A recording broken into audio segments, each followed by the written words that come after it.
Finance, మానసికతలు, mental tensions, court కేసులు, సెటిల్మెంట్లు, లావాదేవీలు, central nervous system, వీటన్నిటికీ రాహు అధిపతి. సో కాబట్టి ఖచ్చితంగా ఆయన లీగాలిటీ పరంగా తను కొంత ఫైట్ చేయక తప్పదు.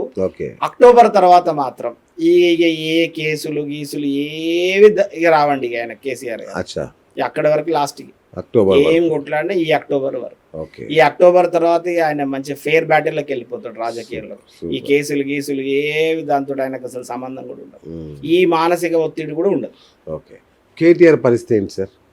ఇప్పుడు కేటీఆర్ గారిది అంటే నాకు 2 రకాల టైమింగ్స్ ఉంది, డేట్ కరెక్ట్ అయి ఉంది, బట్ టైమింగ్స్ మాత్రం కొంచెం వేరియేషన్స్ ఉంది. బట్ ఆ రెండింటిని అనాలిసిస్ చేసుకొని అప్పుడు ఆయన పుట్టినటువంటి ఒక గ్రహ సంబంధించినటువంటి చూసుకుంటే ఏమవుతుందంటే, వారి జాతకంలో శుక్రుడు ఒకడు, తర్వాత కుజుడు ఒకడు, రాహు ఒకడు, ఈ 3 గ్రహాలు బలహీనంగా ఉంటాయని. ఈ 3 గ్రహాలు బలహీనంగా ఉంటే ఏమవుతుందంటే, ఎదుటివాడు తప్పు చేసిండని తెలిసినా కొన్నిసార్లు తను సమర్థించుకోవాల్సిన పరిస్థితి వస్తుంది. అది తనకు ఆయన డిఫేమ్ తీసుకొని వస్తుంది. ఎదుటివాడు తప్పు చేసిండని తెలుసు కానీ కాపాడుకునే ప్రయత్నంలో వాళ్ళని సపోర్ట్ చేస్తూ వాళ్ళకే మళ్ళీ ఇది చేయడం వల్ల కూడా కొంత ఆయన డిఫేమ్ అయ్యేటువంటి అవకాశం ఉంటుంది. తర్వాత రెండోది ఏంటంటే, ఈ రాహు ఏం చేస్తాడంటే, ఇంతమందికి చెప్పాను, మనిషిని ఒక మాయలో ఉంచుతాడు, ఒక ఇల్యూజన్స్లో ఉంచుతాడు అన్నట్టు. సో కాబట్టి తనను తానుగా కొంచెం ఆయన గ్రహస్థితి మార్పులు వచ్చి అట్లా కనుక వచ్చినట్టయితే డెఫినెట్లీ ప్రభావితం అవుతుంది. బట్ ఈయనకి 2 యూజ్ అవుతున్నాయి ఇప్పుడు. అంటే కేసీఆర్ గారి జాతకంలో బెటర్మెంట్ వస్తుంది, యాజ్ వెల్ యాజ్ కేటీఆర్ గారి జాతకంలో కూడా బెటర్మెంట్ వస్తుంది. ఇంకో అద్భుతమైన విషయం ఏంటంటే, హరీష్ రావు గారి జాతకంలో బెటర్మెంట్. నెక్స్ట్ ఒకళ్ళకు బలం తోడైతున్నారు. సో ముగ్గురికి కూడా జూన్ 2 నుంచి వీళ్ళు ఒక మంచి బ్రహ్మాండంగా. ఎందుకంటే ఒక జ్యోతిష్యుడు ఏం చెప్పాడు, హరీష్ రావే నెక్స్ట్ సీఎం అన్నట్టుగా చెప్పాడు. సార్ నేను మళ్ళా కూడా చెప్తున్నా, దయచేసి ఒక జాతకంలో సీఎం అవుతాడా, పిఎం అవుతాడా, ఎమ్మెల్యే అవుతాడా, కార్పొరేటర్ అవుతాడా, మేయర్ అవుతాడా అని ఉండదా. జాతకము రాజయోగాల యొక్క స్థితిని ఏర్పరుస్తుంది. రాజయోగాలలో సుమారుగా 140 రాజయోగాలు ఉన్నాయి, 140 రాజయోగాలు. ఆ విపరీత రాజయోగాలలో 30 దాకా ఉన్నాయి. ఈ విపరీత రాజయోగాల వాళ్ళే ఒక లెవెల్ దాకా వెళ్ళగలుగుతారు. అంటే ఎమ్మెల్యే దాటి మినిస్టర్, డిప్యూటీ సీఎం ఈ స్థాయికి వెళ్ళగలుగుతారు. అంటే ఈ 140 యోగాలలో ఏ ఒక్కటి ఉన్నా వాళ్ళు రాజకీయాల్లో ఆటోమేటిక్గా వచ్చేస్తారు. అంటే ఒక కార్పొరేషన్ చైర్మన్ అవుతారు, లేకపోతే వాళ్ళు కార్పొరేటర్గా ఉండిపోతారు, కౌన్సిలర్గా ఉండిపోతారు. కానీ ఈ విపరీత రాజయోగాలలో ఈ 30 యోగాల కాంబినేషన్స్లో ఉన్న వాళ్ళు ఇంకా వెలుగులోకి రావడానికి అవకాశం ఉంటుంది. సో జాతకంలో ఎంతవరకు వెలగగల అవకాశం ఉంది, అప్పుడున్న ప్రజెంట్ ప్లానటరీ పొజిషన్ ఎలా ఉంది, దానికి తోడుగా గతంలో అయినటువంటి వాళ్ళ హారోస్కోప్ ని రెఫరెన్స్ తీసుకుంటాం కదా, తీసుకొని మనం చెప్పే ప్రయత్నం చేస్తాం. ఇప్పుడు పవన్ కళ్యాణ్ గారు ఉన్నారు ఉదాహరణకి, పవన్ కళ్యాణ్ గారి జాతక ప్రకారంగా ఆయన ఖచ్చితంగా ఇబ్బంది పడతాడు, ఇట్లా అవుతాడు, ఈ రకంగా ముందుకు వెళ్తగలుగుతాడు అందరూ చెప్పారు. నేను కాదు, అందరూ మాక్సిమం అదే మాట విన్నారు. ఇప్పుడు ఆయన ఎక్కడున్నాడు? డిప్యూటీ సీఎంఏ బ్రహ్మాండంగా. ఓకేనా? సో అట్లనే రాజకీయంలో వెలగడం అయినా కనుమరుగైపోవడం అయినా చిరంజీవి గారు లెక్క, కిరణ్ కుమార్ రెడ్డి లెక్క, అంటే ఒక సీఎం అయిన క్యాండిడేట్ కూడా కనుమరుగైపోయాడు. సో ఒక పార్టీ పెట్టి అంత మంచి ఒక చరిష్మా ఉన్న తను కూడా కనుమరుగైపోయాడు. అసలు ఓడిపోయి, అసలు కనీసం ఒకటే ఒక ఎమ్మెల్యే గెలిచి ఆ ఎమ్మెల్యే వైసీపీలకి ఓడిపోయి అసలు ఏమీ లేని 0 దగ్గరికి వెళ్ళి మళ్ళీ చేసుకుంటా ఈరోజు 21 సీట్లు 22 సీట్లు ఇస్తే మొత్తం గెలుచుకొని డిప్యూటీ సీఎంఏ కూర్చున్నారు. అంటే యోగం కూడా ఉంటుంది, ఆ యోగాన్ని తనెంత వరకు ఉపయోగించుకున్న దాన్ని బట్టి ఉంటుంది. అలాగే టైం కూడా వీళ్ళకి కలిసి రాగలగాలి. సో ఇప్పుడు హరీష్ రావు గారి జాతకము, కేటీఆర్ గారి జాతకము, అదేవిధంగా కేసీఆర్ గారి జాతకం, ముగ్గురి జాతకాలలో జూన్ 2వ తారీఖు నుంచి సంపూర్ణమైన గురుబలాలు.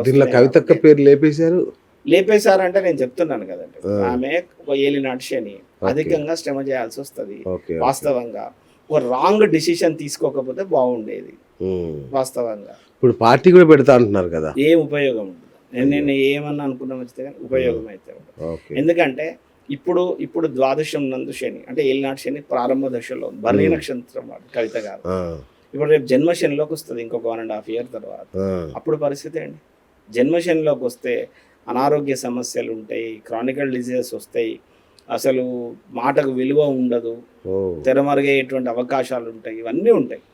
అసలు దానికంటే బెటర్ ఏంటంటే సపడే కూకొని రేపు జూన్ 2వ తారీఖు తర్వాత పార్టీ మళ్ళీ ఒక రేస్ పొజిషన్లోకి వచ్చినప్పుడు కొంచెం కాంప్రమైజ్ అయ్యి సపరేట్గా పోయి ఉంటే ఆయనది ఇంకో 2 ఏళ్ళకి అందరు మర్చిపోయినాకన్నా మళ్ళీ వెలగడానికి అవకాశం ఉంటుంది. వాస్తవం చెప్తా. అంటే దీన్ని నేను జ్యోతిషంగా లౌకికంగా 2 రకాలు. రైట్.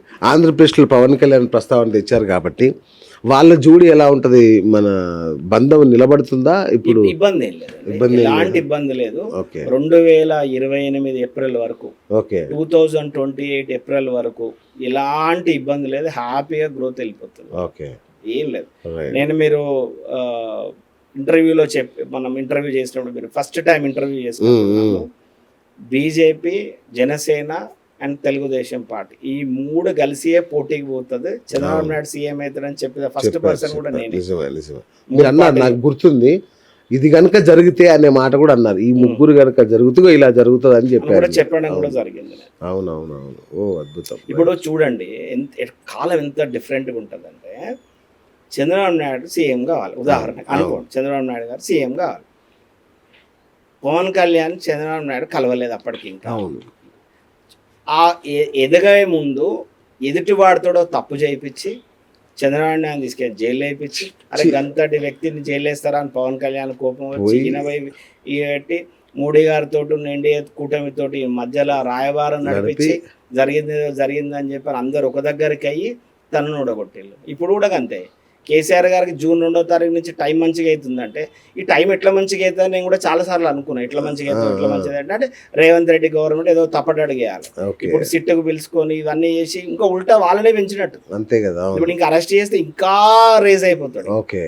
అక్కడ చంద్రబాబు నాయుడు కనుక ఎట్లయితే అరెస్ట్ చేస్తే సానుభూతి పెరిగి ఎట్లా రేజ్ అయ్యిండో ఈయన కూడా అట్లనే అవుతుంది వాస్తవం. అంటే మన ఎదిగేది ఉంటే ఈ తప్పు ఎదుటివాడి దగ్గరికి వెళ్ళి కూడా జయిపిస్తారు. అదే కాలం. నేను దాని గ్రహాలను ఆపలేవు. Hi friends, thank you for watching this video.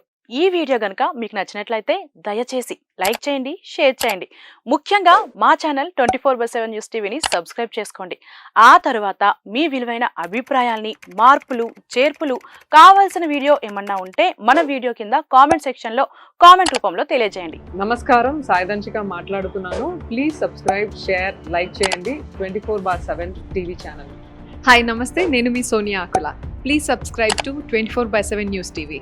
Hi అండి, అందరికీ నమస్తే. నేను Mankota Prasad. Please do subscribe 24/7 news TV. Political, entertainment and infotainment updates కోసం like, share, subscribe 24/7 news TV.